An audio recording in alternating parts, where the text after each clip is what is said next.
अस्सलाम वालेकुम dear students. ये क्लास 8 है। मैथ पढ़ेंगे हम स्क्वायर एंड स्क्वायर रूट्स पढ़ते हैं। तो आज हम एक्सरसाइज नंबर 6.2 करने जा रहे हैं। तो इसमें हमें पहला क्वेश्चन कहता है, question number 1, write a Pythagoras triplet whose one number is 6।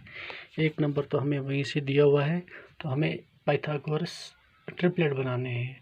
Pythagoras theorem तो आपने पढ़ी होगी। ट्रिपलेट मतलब हो गए ये 3 नंबर होंगे, 6, 4, 3 ऐसा कुछ हो सकता है।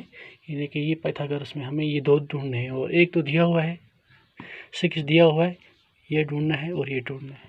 इसका एक तरीका है हमारे पास ढूंढने का। तो चले देखते हैं हम कैसे करते हैं। तो सबसे पहले मैं लिखूँगा there are 3 numbers in a Pythagoras triplet. There are 3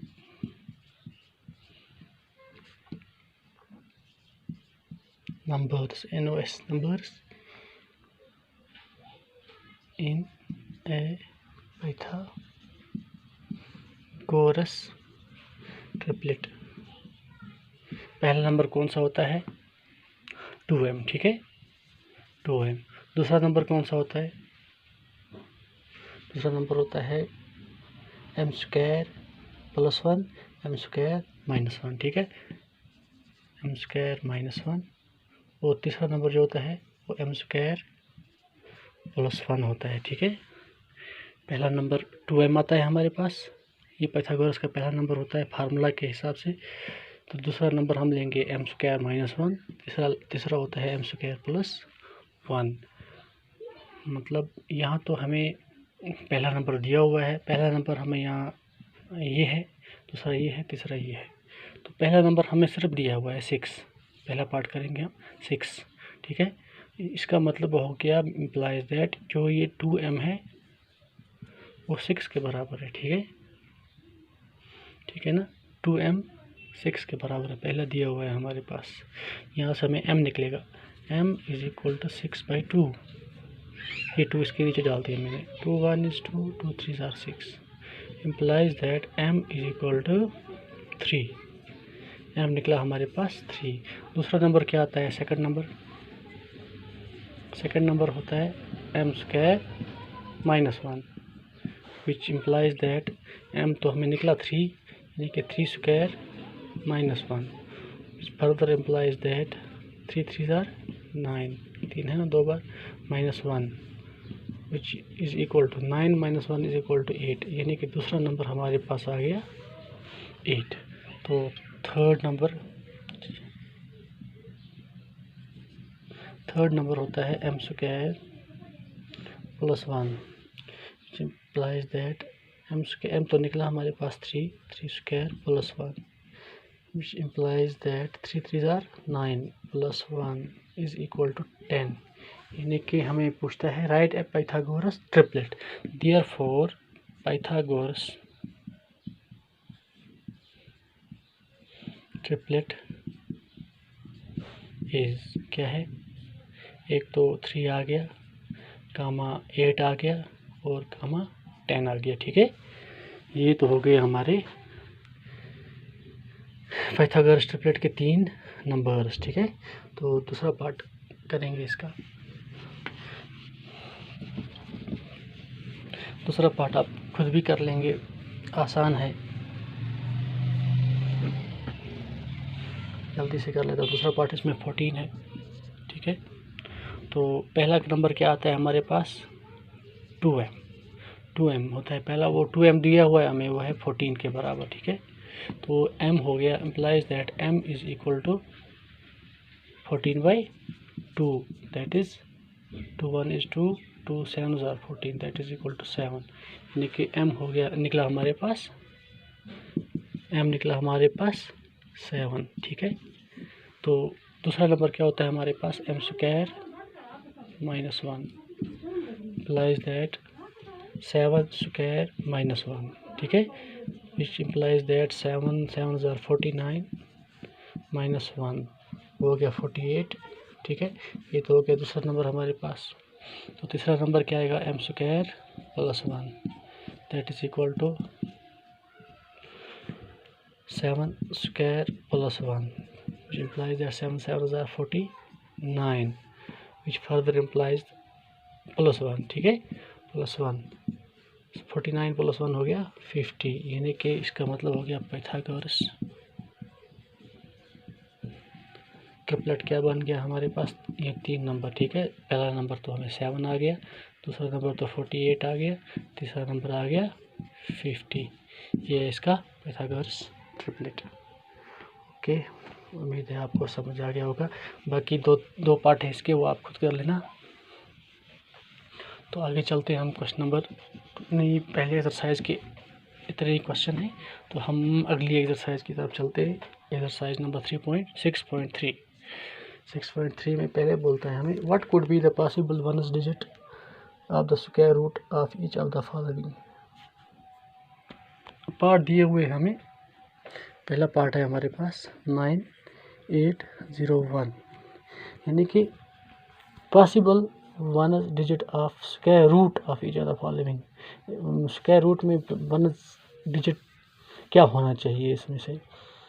तो हमने पिछली एक्सरसाइज में पढ़ा है कि इसका जो यूनिट डिजिट है उसमें परफेक्ट स्क्वायर लाने के लिए जो भी नंबर हमारे पास, अगर हमें ये लगता है कि ये परफेक्ट स्क्वायर है, तो इसके लास्ट पे ये नंबर आने चाहिए। इन सबको मैं लिख लेता हूँ। फार्मूला मैंने आपको परसों बताया था।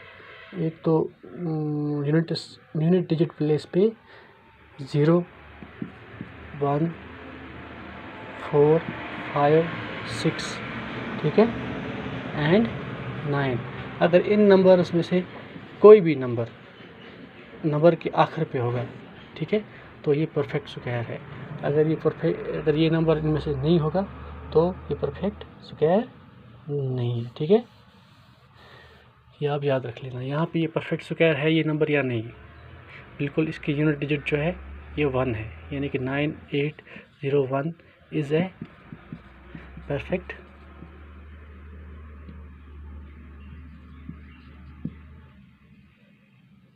कुड भी है परफेक्ट स्क्वायर है। ये 1 आ गया इसके लास्ट पे, तो ये हम कह सकते हैं कि ये एक परफेक्ट स्क्वायर है किसी नंबर का, ठीक है। इसको हम कंप्लीट ये मल्टीप्लाई में आ सकता है, जैसे 7 7 49, तो इसी तरह भी ये भी किसी नंबर का सेम दो नंबर्स का स्क्वायर होगा, ठीक है, क्योंकि इसके लास्ट पे 1 है।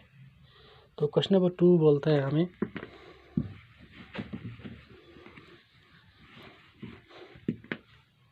without doing any calculation find the numbers which are surely not perfect squares। हाँ, इसमें ये परफेक्ट स्क्वायर जो इसमें नहीं है वो हमें बताना है। 153 257 408 441 कहता है आप बताइए जी ये नंबर्स परफेक्ट स्क्वायर नहीं है, मगर रीज़न दीजिए परफेक्ट स्क्वायर क्यों नहीं है। हम लिखेंगे इसको, जो परफेक्ट स्क्वायर होते हैं वो यूनिट डिजिट प्लेस पे कौन कौन से नंबर 0 1 4 5 6 9 उनको होना चाहिए, तब जाके हम कह सकते हैं कि ये परफेक्ट स्क्वायर हैं, ठीक है। यहाँ पे 3 है लास्ट पे, तो ये परफेक्ट स्क्वायर नहीं है।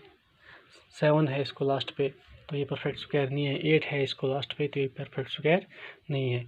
ये एक परफेक्ट स्क्वायर है, ठीक है, ये 1 में आता है। 4 4 1 इसमें आ जाता है। तो क्वेश्चन नंबर 3 हमें कहता है square root of find the square root of 100 and 169 by method of repeated subtraction, ठीक है। रिपीटेड सब्ट्रैक्शन में आपको दिखाता हूँ, पर हमें स्क्वायर रूट निकालना है। Find the square root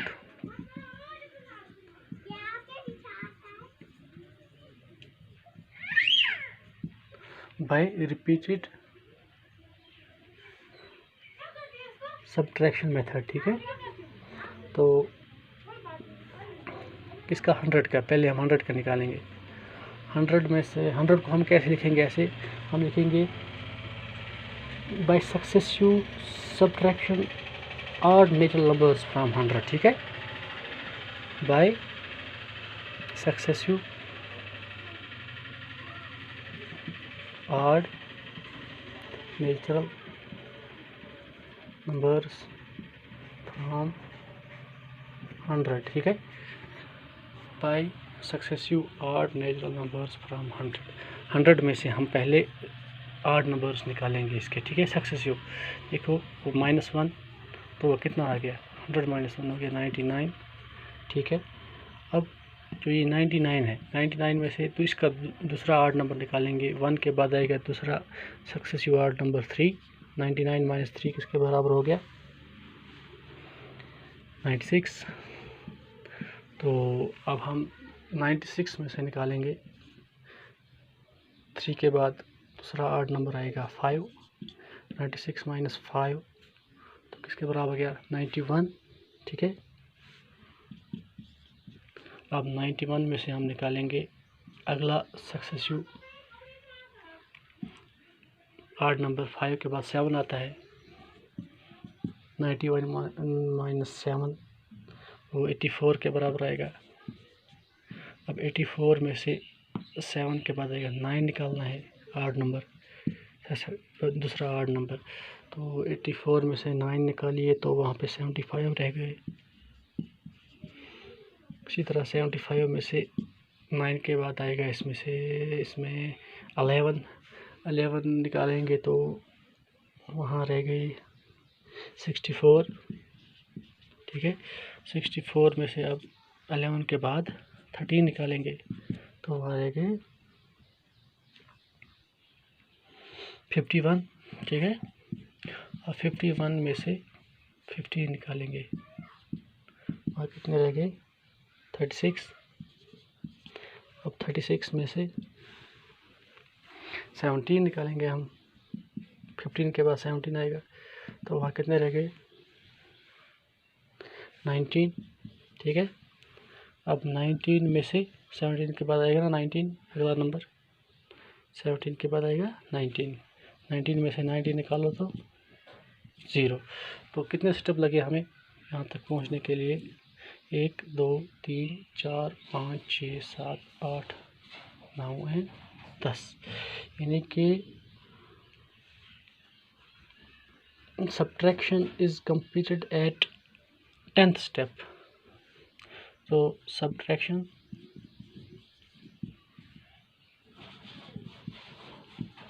is completed at 10th step, यानी कि जो हमें 0 आया वो 10वें स्टेप पे आया। इसका मतलब हो गया √100 इज इक्वल टू 10। जितने स्टेप लगे इसको वही इसका स्क्वायर रूट होगा, ठीक है। तो ये आज के लिए इंशाल्लाह कल हम क्वेश्चन नंबर 4 करेंगे, इसके प्राइम फैक्टराइजेशन। तब तक के लिए शुक्रिया, अल्लाह हाफिज़।